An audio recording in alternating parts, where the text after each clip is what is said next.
Hi hello ಎಲ್ರಿಗೂ ಕೂಡ ನಮಸ್ಕಾರ ವೀಕ್ಷಕರೇ. ಬನ್ನಿ ಇವತ್ತು ಸ್ಪೆಷಲ್ ಆಗಿ ಗೋಧಿ ನುಚ್ಚಿನ ಪುಂಡಿ ಪಲ್ಯ ಸೊಪ್ಪು ಮಾಡ್ತಾ ಇದ್ದೀನಿ. ಸೂಪರ್ ಆಗಿರುತ್ತೆ. ಹಾಗಿದ್ರೆ ನಿಮಗೂ ಕೂಡ ವಿಡಿಯೋ ಸ್ಕಿಪ್ ಮಾಡದೆ ನೋಡೋರಿದ್ರೆ ಖಂಡಿತವಾಗಿ ನೋಡಿ. ಇಷ್ಟ ಆದರೆ ಲೈಕ್ ಮಾಡಿ, ಸಬ್ಸ್ಕ್ರೈಬ್ ಮಾಡಿ. ಇವಾಗ ಗಿರಣಿಯಲ್ಲಿ ನಾವು ಬೀಸುವಾಗ ಸ್ವಲ್ಪ ಹಿಟ್ಟಿಗಿಂತ ಸ್ವಲ್ಪ ದಪ್ಪ ಬೀಸ್ಕೊಂಡು ಬಂದ ಮೇಲೆ ಚೆನ್ನಾಗಿ ಜಲಸಿ ತೊಗೊಂಡಿರ್ತೀವಲ್ವ, ಅದ ಮೇಲೆ ದಪ್ಪ ದಪ್ಪ ಬಂದಿರುತ್ತೆ ಹಿಟ್ಟು ನುಚ್ಚು ಥರ. ಅದು ನುಚ್ಚು ತೊಗೊಂಡು ನಾವು ಈ ರೀತಿ ಒಂದು ಗ್ಲಾಸಷ್ಟು ನುಚ್ಚು ತೊಗೊಂಡಿದ್ದೀನಿ ನಾನು. ಕುಕ್ಕರ್ನಲ್ಲಿ ಹಾಕಿ ಚೆನ್ನಾಗಿ 1 ಗ್ಲಾಸ್ 2 ಗ್ಲಾಸಷ್ಟು ಹಾಕಿ ನೀರು ಹಾಕಿ ತೊಳ್ಕೊಬೇಕಾಗುತ್ತೆ ಫಸ್ಟಿಗೆ.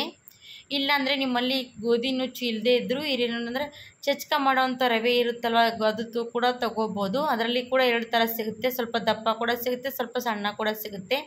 ಸಣ್ಣಗಿರೋದನ್ನು ತೊಗೋಬೇಕು ನೋಡಿ, ಅದರಿಂದ ಕೂಡ ಕರೆಕ್ಟಾಗಿ ಆಗುತ್ತೆ, ಮಾಡ್ಕೋಬೋದು. ಇವಾಗ ನೋಡಿ ತೊಳ್ಕೊಂಡು ಬಂದಿದ್ದೀನಿ. ತೊಳ್ಕೊಂಡು ಬಂದಮೇಲೆ ಈ ರೀತಿ ಆಗುತ್ತೆ. ಇದರಲ್ಲಿ ನಾವು ಪುಂಡಿ ಪಲ್ಯನ ಚೆನ್ನಾಗಿ ಕಟ್ ಮಾಡಿರೋಂಥ ಪುಂಡಿ ಸೊಪ್ಪು ಇರುತ್ತಲ್ವ, ಅದು ಕಟ್ ಮಾಡಿರೋಂಥ ಸೊಪ್ಪು ಇದರಲ್ಲಿ ಬೆರೆಸ್ಕೊಳ್ತೀನಿ. ಚೆನ್ನಾಗಿ ತೊಳ್ಕೊಂಡು ತೊಗೋಬೇಕು. ಅದು ಕೂಡ ಚೆನ್ನಾಗಿ ಹುಳಿ ಇರುವಂಥ ಪುಂಡಿ ಸೊಪ್ಪು ತೊಗೊಳ್ಳಿ. ಇದರಲ್ಲಿ ಕೂಡ 2 ಥರ ಇರುತ್ತೆ. ಇವಾಗ ನೋಡಿ ಇದು ಹಾಕ್ಕೊಂಡಿದ್ದೀನಿ. ಇದು ಕುದಿಯೋಕ್ಕೂ ಕೂಡ ಜಾಸ್ತಿ ಹೊತ್ತು ತೊಗೊಳ್ಳೋದಿಲ್ಲ. ಟೇಸ್ಟ್ ಮಾತ್ರ ಸಖತ್ತಾಗಿರುತ್ತೆ. ಖಂಡಿತವಾಗಿ ಒಂದು ಸರ್ತಿ ಮಾಡಿ ನೋಡಿ. ಇದರಲ್ಲಿ ನಾನೀಗ ಸ್ವಲ್ಪ ಹಸಿ ಶೇಂಗಾ ಕಾಳು ಕೂಡ ಹಾಕ್ಕೊಳ್ತಾ ಇದ್ದೀನಿ. ಚೆನ್ನಾಗಿರುತ್ತೆ ತಿನ್ನೋದಕ್ಕೆ ಬಾಯಲ್ಲಿ. ಇವೆರಡೂ ಕೂಡ ಹಾಕ್ಕೊಂಡ್ಮೇಲೆ ನಾನು ಅದಕ್ಕೆ ನೀರು ಹಾಕಿ ಕುದಿಯೋಕ್ಕೆ ಇಟ್ಕೊಳ್ತೀನಿ. ನೀರು ಎಷ್ಟಂದರೆ 1 ಸರಿಗೆ ಮೇಲೆ ಸ್ವಲ್ಪ ನೀರು ಹಾಕ್ಕೊಳ್ಳಿ. ಒಂದು ಅರ್ಧ ಗ್ಲಾಸಷ್ಟು ನೀರು ಹಾಕಿ ಕುಕ್ಕರ್ ಮುಚ್ಚಿ 2 ವಿಸಿಲ್ ತೆಗೆದ್ರೆ ಸಾಕು, ಬೇಗ ಕುದ್ದೋಗುತ್ತೆ. ಇವಾಗ 2 ವಿಸಿಲ್ ಆಯಿತು. ಚೆನ್ನಾಗಿ ಕುದ್ದು ರೆಡಿಯಾಗಿರುವಂಥ ಪುಂಡಿ ಪಲ್ಯ ನೋಡಿ, ಚೆನ್ನಾಗಿ ನುಚ್ಚಾಕಿರೋಂಥ ಪುಂಡಿ ಪಲ್ಯ ಕುದ್ದಿರೋದು. ಇವಾಗ ಇದಕ್ಕೆ ಚೆನ್ನಾಗಿ ಒಂದು ರಗಡಿಸೋವಂಥ ರವೆ ತೊಗೊಂಡು ಚೆನ್ನಾಗಿ ನುಣ್ಣಗೆ ರಗಡಿಸ್ಕೋಬೇಕು. ಆವಾಗಲೇ ಟೇಸ್ಟ್ ಸಖತ್ತಾಗಿರುತ್ತೆ. ಇದಕ್ಕೆ ನಾನು ಅರಿಶಿನ ಫಸ್ಟಿಗೆ ಬೇಕಾದರೆ ಹಾಗೆ ಕುದಿಸ್ಕೋಬೋದು, ಇಲ್ಲಾಂದರೆ ಇವಾಗ ಕೂಡ ಆ್ಯಡ್ ಮಾಡ್ಕೋಬೋದು. ನಾನು ಇವಾಗಲೇ ಆ್ಯಡ್ ಮಾಡ್ತಾಯಿದ್ದೀನಿ. ಇದಕ್ಕೆ ಅರಿಶಿನ ಪುಡಿ ಹಾಕಿ ಕಲಿಸ್ಕೊಳ್ಳಿ ಚೆನ್ನಾಗಿ. ಈ ರೀತಿ ಕೂಡ ನೀವು ಪುಂಡಿ ನೋಡಿ ಚೆನ್ನಾಗಿ ಹಾಕ್ಕೊಂಡಿರ್ತೀವಲ್ಲ ಹುಳಿ ಹುಳಿಯಾಗಿ, ಇದು 2 ದಿವಸ 3 ದಿವಸದವರೆಗೂ ಕೂಡ ಚೆನ್ನಾಗಿರುತ್ತೆ. ನೀವು ಕೂಡ ಒಂದು ಸರ್ತಿ ಟ್ರೈ ಮಾಡಿ ನೋಡಿ. ಬಿಸಿ ಬಿಸಿ ರೊಟ್ಟಿ ಇರಲಿ, ಕಟ್ಟಿ ರೊಟ್ಟಿ ಇರಲಿ, ಚಪಾತಿ ಇರಲಿ, ಎಲ್ಲದು ಕೂಡ ಟೇಸ್ಟ್ ಇರುತ್ತೆ ನೋಡಿ.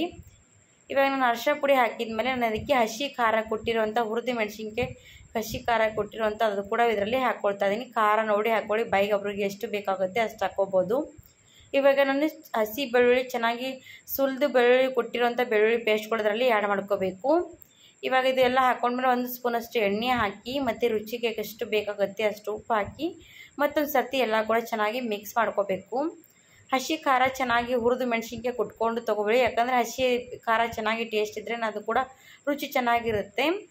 ಇವಾಗ ನೋಡಿ ನಾನು ಎಲ್ಲನೂ ಕೂಡ ಮಿಕ್ಸ್ ಮಾಡ್ಕೊಂಡು ತೊಗೊಂಡೆ. ಟೇಸ್ಟಿಯಾಗಿರುವಂಥ ಪುಂಡಿ ಪಲ್ಯ ನೋಡಿ, ನುಚ್ಚಾಕಿರುವಂಥ ಪುಂಡಿ ಪಲ್ಯ ರೆಡಿ ಆಯಿತು.